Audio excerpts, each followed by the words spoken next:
আমার মনে হয় যে এটার মাধ্যমে আমাদের যে পরের প্রজন্ম আছে যারা খেলাধুলা করতে চায় তারা অবশ্যই ইন্সপায়ার হবে। আর পাশাপাশি এখানে অনেক মেয়েরা উপস্থিত ছিল। আমার মনে হয় এটা তাদের জন্য একটা ইম্প্যাক্ট ফেলবে। সাফজয়ী নারী ফুটবল দলের কৃতি ৩ খেলোয়াড় সাতক্ষীরারই মেয়ে। সংবর্ধনায় এসে তাদের আক্ষেপ প্রকাশ পেল জেলায় মেয়েদের বেড়ে ওঠার মতো নেই কোনো স্টেডিয়াম। তারা চায় একটা উপযুক্ত স্টেডিয়াম তথা খেলার মাঠ, যেখান থেকে তৈরি হতে পারে আরো অনেক মেয়ে খেলোয়াড়। সাতক্ষীরার জন্য চাইবো আমাদের একটা মহিলাদের জন্য একটা স্টেডিয়াম করে দেওয়ার জন্য। যে জেলা থেকে সাবিনা, মাসুরা, আফায়দার মতো আন্তর্জাতিক খেলোয়াড় সৃষ্টি হচ্ছে, সেখানে উপযুক্ত স্টেডিয়াম না থাকার আক্ষেপের কথা উঠে এলো আফিদা খন্দকার প্রান্তির মুখ থেকে। সে কথাতেই বেদনাহত আরো দুজনই। সরকারের কাছে তাদের প্রত্যাশা স্টেডিয়ামের। সাতক্ষীরা জেলা শিল্পকলা একাডেমি মিলনায়তনে বৃহস্পতিবার দিনব্যাপী সংবর্ধনা প্রদান কর্মসূচিতে বাংলাদেশের জাতীয় মহিলা ফুটবল দলের অধিনায়ক সাবিনা খাতুন, ডিফেন্ডার মাসুরা পারভিন ও আফইদা খন্দকার প্রান্তিকে দেয়া হয় সংবর্ধনা। সাতক্ষীরা জেলা ক্রীড়া সংস্থা ও সাতক্ষীরা জেলা প্রশাসনের আয়োজনে অনুষ্ঠিত এই সংবর্ধনায় তাদের প্রত্যেকের হাতে সমানভাবে লাখ টাকার চেক তুলে দেওয়া হয়। আর এই সংবর্ধনায় আপ্লুত জাতীয় দলের খেলোয়াড়দের পাশাপাশি নতুন প্রজন্মের কন্যা শিশু কিশোররা। আজকে প্রান্তি, সাবিনা আপু, মাসুরা আপু এদের সম্বর্ধনা দেওয়া হচ্ছে, আমাদের খুব ভালো লাগছে। এই যে আমাদের যে অনুষ্ঠানগুলো শুরু করছে এগুলো অনেক ভালো লাগছে। তারপরে আমরা দোয়া করি যাতে আপুরা আরও অনেক উপরে যাক, এবং আমাদেরও স্বপ্ন যে আমরাও আপুদের হাত ধরেও অনেক উপরে উঠব। আমরাও সেই পর্যায়ে যেতে চাই যে পর্যায়ে আপুরা আছেন, এবং আমরা অনেক গর্বিত যে আমাদের সাতক্ষীরার 3 জন প্লেয়ার জাতীয় টিমে খেলেছেন এবং তারা জয়ী হয়েছেন।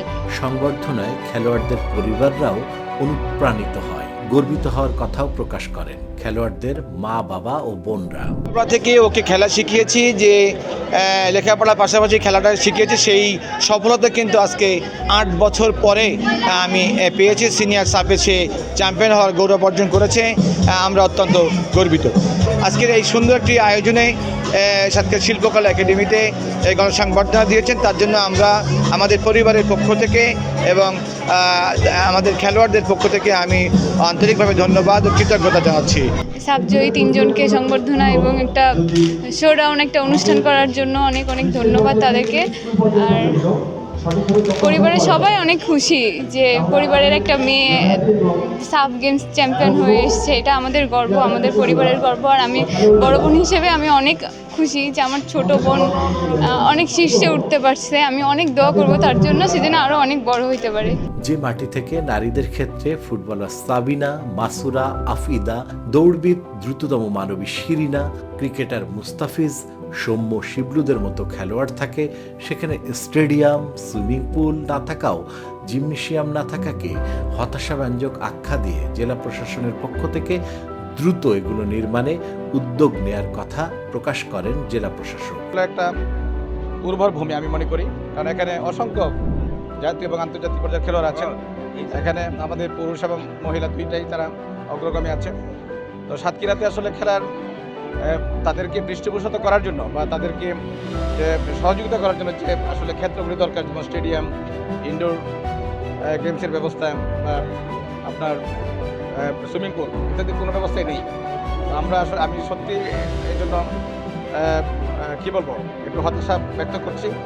আমি আশা করি যে একটা উদ্যোগ গ্রহণ করবো, যাতে করে মানে খেলাধুলার জন্য যেসব উপকরণ দরকার, স্টেডিয়াম, ইনডোর গেম এবং সুইমিং পুল সহ যে জিমনেশিয়াম, এই ব্যবস্থাটা আমরা গ্রহণ করব। ক্যাপ্টেন নতুনদের উদ্দেশ্যে বলেন, ভালো খেলোয়াড় হতে হলে আত্মপ্রচেষ্টার কোনো বিকল্প নেই।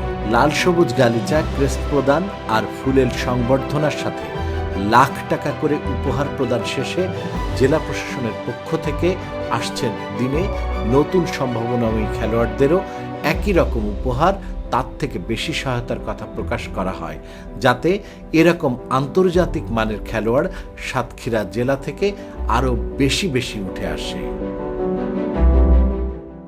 শরীফুল্লাহ কায়সার, সুমন, 1 টাকার খবর।